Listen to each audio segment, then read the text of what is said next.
دوسری حدیث میں ہے کہ جس گھر میں عورت ننگے سر ہو یا تصویر ہو وہاں پر رحمت کے فرشتے نہیں آتے.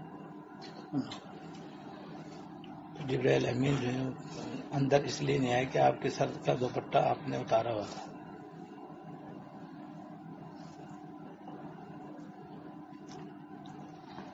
اس لیے انہوں نے دور سے آواز دی اور میں نے سن لی. میں نے تم کو اس لیے نہیں اٹھایا کہ تمہیں پریشانی نہ ہو کہ رات کا وقت ہے, اب میں جا رہا ہوں تو آپ کو پریشانی ہو, اس لیے میں نے آپ کو جگانا مناسب نہیں سمجھا. اور میں ان کے کہنے پہ ان کے پاس گیا. انہوں نے کہا کہ ابھی اللہ تعالیٰ نے آپ کو حکم دیا ہے اور وہ حکم مجھے دے کر آپ کے پاس بھیجا ہے کہ آپ جنت البقیع تشریف لے جائیں اور اہل بقیع کے لیے استغفار کریں. اللہ ان کے لیے مغفرت کی دعا فرمائیں. میں اس کام کے لیے جنت البقیع آیا تھا. پھر عائشہ رضی اللہ تعالیٰ نے کہا حضور جب جنت البقیع میں جائے تو کیا پڑھنا چاہیے؟ تو پھر آپ نے بتایا یہ الفاظ کہنے چاہیے. وہ الفاظ تو مجھے یاد نہیں ہیں, لیکن دوسرے حدیث میں جو الفاظ ہیں وہ یہ ہے کہ السلام علیکم یا اہل القبور یغفر اللہ لنا ولکم انتم سلفنا ونحن بالاثر وانا ان شاء اللہ بکم لاحقون اسأل اللہ لی ولکم العافیہ. یہ بڑی جامع دعا ہے. یہ کم سے کم اتنا ہی السلام علیکم یا اہل القبور اتنا بھی کہہ دے آدمی تو کافی ہے. بھی یہ حدیث ہے جس کا خلاصہ میں نے بیان کیا. اس سے معلوم ہوا کہ گھر میں آدمی کس طرح رہنا چاہیے.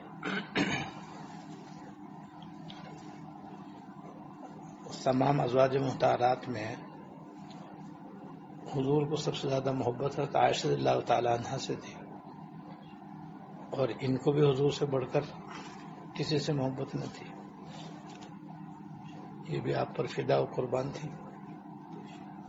اس کے باوجود دیکھو کہ آنے میں, لیٹنے میں, اور پھر ان کی یہ رعایت کرتے ہوئے کہ بھئی یہ پہلے سو جائیں آرام سے, ان کی نیند آ جائے, اس وقت تک آپ بستر سے نہیں اترے.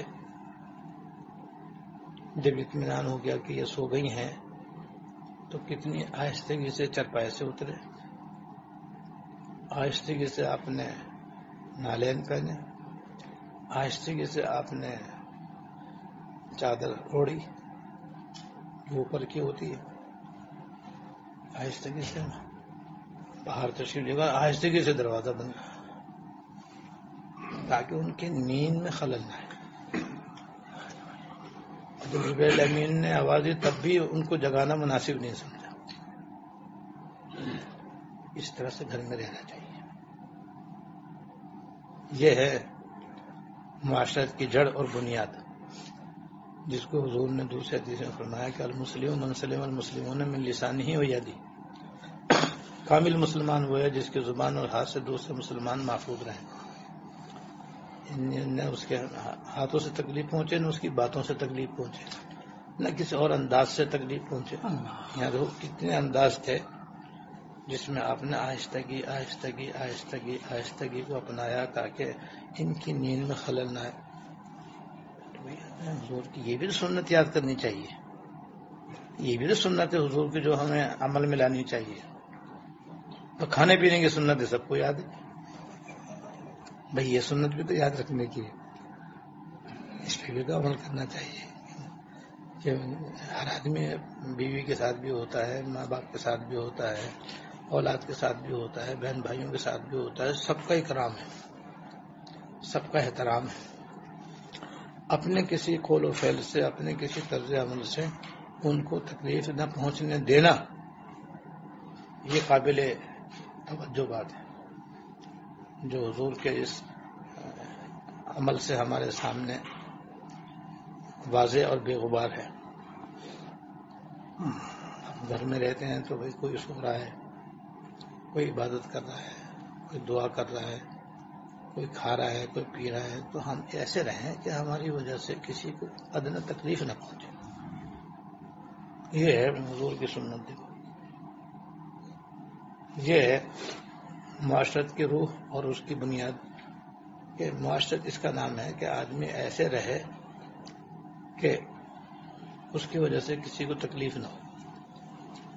ہمارے حضرت کا شعر یاد آ گیا تھا. واقعی حضرت شعر کا مصداق ہی تھا کہ عمر بھر اس اہتمام میں گزری کہ آشیاں کسی شاخ چمن پہ بار نہ ہو. اللہ عمر بھر اس اہتمام میں گزری، یعنی ساری زندگی اس فکر میں گزری کہ میری وجہ سے کسی کو تکلیف نہ ہو.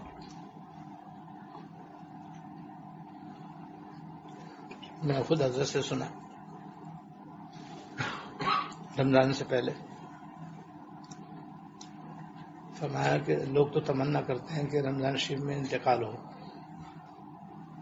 کیونکہ رمضان شریف کی فضیلت ہے کہ جس کا انتقال رمضان شریف میں ہوتا ہے اس کا حساب نہیں ہوتا،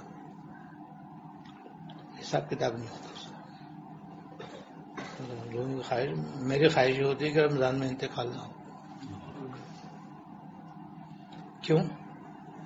کہ میرے تو متعلقین بہت ہیں، گھر والے بھی ہیں، خاندان والے بھی ہیں، اور پھر دین کی نسبت سے تعلق رکھنے والے بہت زیادہ ہیں. اگر رمضان شریف میں میرا انتقال ہوگا تو کتنے لوگوں کو پریشانی ہوگی، روز ایسے ہوں گے، اس کی وجہ سے تکلیف، تراویح کی تکلیف، نہ جانے کیسے کیسے. اور خود موسم کے اعتبار سے گرمیوں کا زمانہ تھا. میں اس لیے میرے سے دعا نہیں ہوتی کہ میں رمضان میں مروں. اب یہ تو وہی، یعنی زندگی میں تو آدمی کو ایسے رہنا ہی چاہیے کہ ہماری وجہ سے کسی کو تکلیف نہ ہو. مرنے کے بعد بھی اس کی فکر ہے کہ میں مر تو جاؤں گا، مر گئے تب تو قصے ختم نا.